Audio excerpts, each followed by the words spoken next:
दालनाचा दरवाजा कुरकुरला म्हणून महाराजांनी तिकडे नजर दिली. दरवाज्यात महाराणी सोयराबाई साहेब उभ्या होत्या. त्यांच्या दर्शनाबरोबरच महाराजांची नजर समोरच्या तबकावर फिरली. कसला तरी विचार एका क्षणात बांधून झाला. सोयराबाई क्षणभर घोटाळल्या.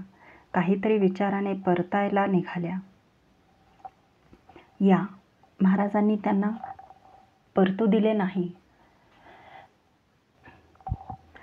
त्या आवाजातील संथपणाने धीर आलेल्या सोयराबाई ओठांच्या मुळातून कळेल न कळेलशी लकेर उठवीत नेहमीच्या दिमाखी कदमबाज चालीने आत आल्या.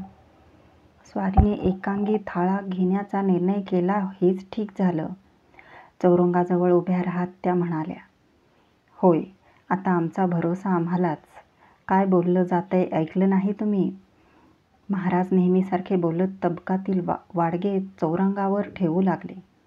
राणीसाहेब, किती दिवस झाले तुम्ही आम्ही संगतीने थाळ्यास नाही बसलो.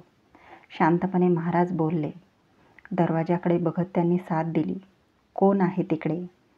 महाराजांचे उष्टे तबक उचलायला बाहेर खडा असलेला थाळेवाला जी म्हणत लगबगीने आत आला. जी, राणीसाहेबांचा थाळा लावून आण, चौरंग मांड. त्याला आज्ञा मिळाली.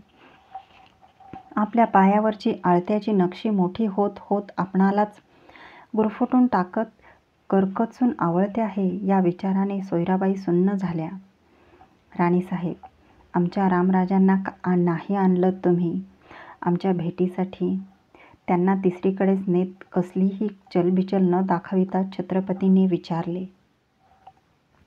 त्यांना प्रवास झेपत नाही. सोयराबाईंना काहीतरी उत्तर देणे भागच होते. आज्ञेप्रमाणे थाळेवाला थाळ घेऊन आला. चौरंग मांडून त्याने त्यावर तबक गडवा ठेवला. रिवाजाप्रमाणे तो बाहेर पडला. या चौरंगाकडे हात देत महाराज सोयराबाईंच्याकडे न बघताच म्हणाले. आळत्याच्या नक्षीचे पाय क्षणभर चळवळले. अंगीचा जरी किनारी तहबंद आतून घामाने डवरून आला. समोरच्या राजस्त्रीच्या तोंडून फाटके बोंदरलेले कसनुसे शब्द आले. स्वारीला सांगणं विसरूनच गेलो आम्ही नवस बोललो आहोत.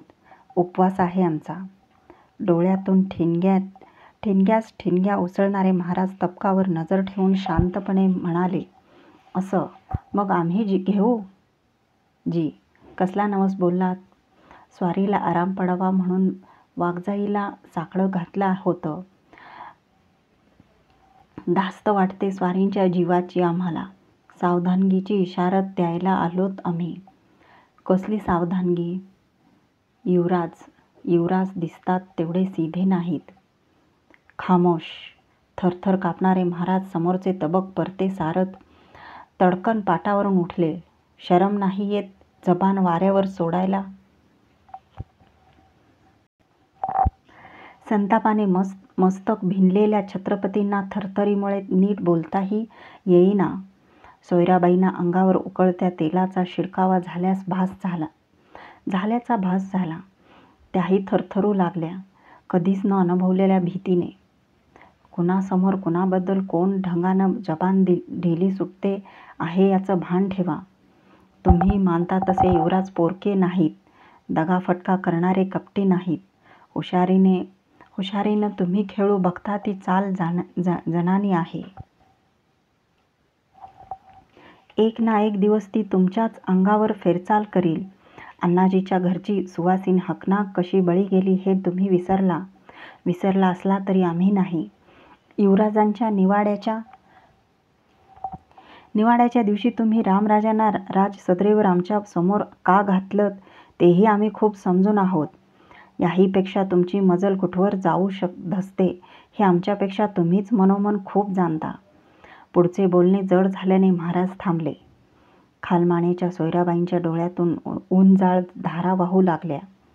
पायावरची आळत्याची नक्षी दिसेनाशी झाली. संतापाच्या शिगेला पोचलेले छत्रपती आजवर रोखण्यास असह्य झालेले त्यांच्या करणीचे माप जळजळीत शब्दात त्यांच्या पदरी घालू लागले. तुम्ही शंभूराजांना सवते मानता, पाण्यात बघता, तुम्ही विसरता.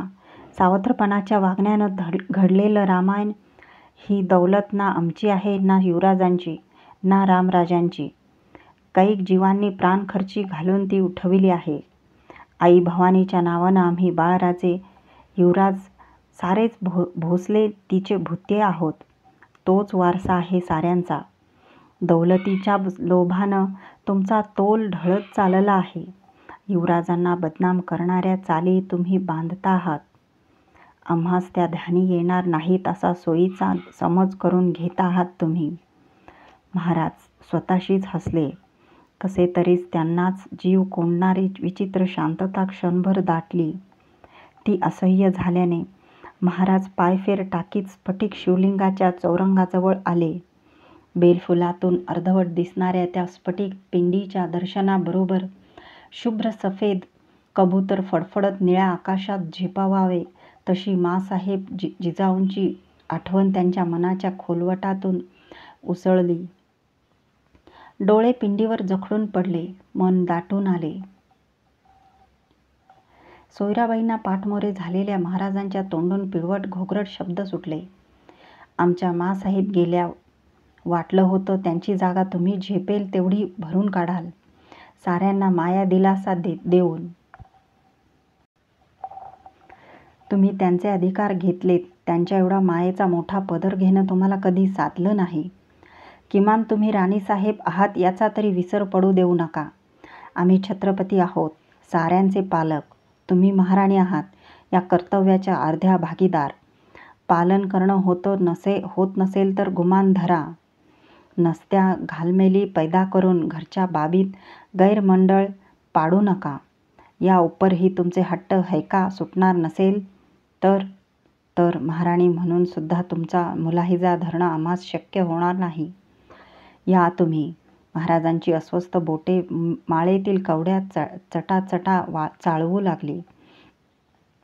सोयराबाईच्या रूपाने त्यांच्या पाठीशी एक थिजला सुन्न पुतळा उभा होता. त्याला शेवटची निर्धारी समज मिळाली. उद्या उगवतीबरोबर तुमचे मेने रायगडाची वाट धरतील. इथं तुमची आता मुळीच गरज नाही. आम्ही तशी आज्ञा हंबीररावांना देऊन ठेवली आहे. तुम्ही गैरमेळाचं कसं बोलता साक्षात आमच्यासमोर, तेही जाताना ऐकून जा. वाघजाईचा नवस तुम्ही समर्थ कृपेने आम्ही उतरावर पडलो तेव्हाच फेडला आहे. उपवास दुसरा कशाचा तरी असेल.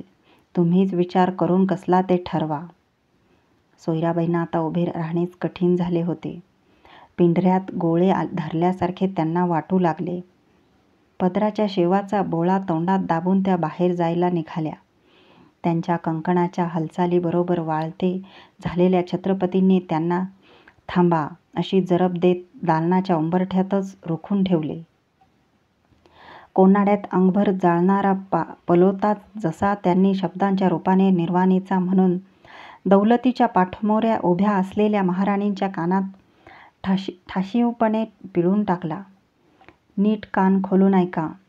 युवराज संभाजीराजांनी दिलाच तर विषाचा पेला आम्ही भरल्या दरबाराच्या साक्षीने मंत्रिगणांसमक्ष आनंदाने दरबारी महालात सिंहासनावर बसून सुद्धा घेऊ.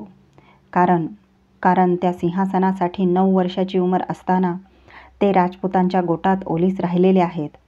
अंगी कफनी चढवून मथुरेहून या मुलुखापर्यंत एकटे वणवण भटकलेले आहेत. महाराजांचा निरोप घेतलेले संभाजीराजे